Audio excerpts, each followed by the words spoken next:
ഫാത്തിമ പൊട്ടി കരയുന്ന സമയം പരിസരം മറന്നങ്ങ് പൊട്ടിപ്പോയി ഹൃദയം. ഫാത്തിമ ഗദ്ഗദത്താൽ വിലപിക്കും സമയം പിരിശപ്പു പിതാവോരെ കാണും ഏതു സമയം. പറയുന്നതാ നബി തങ്ങൾ കാണാം ഒരുമിക്കും നാളാം മഹ്ശറ നാളാം.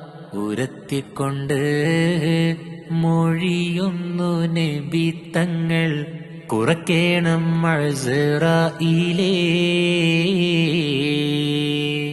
അംലക്കുകൾ വരി വരി വരിയായി സ്വർഗീയ തരുണികൾ നിര നിര നിരയായി മുത്ത് നബി തങ്ങളുടെ റൂഹിനെ വരവേൽക്കാനൊരുങ്ങുകയാ.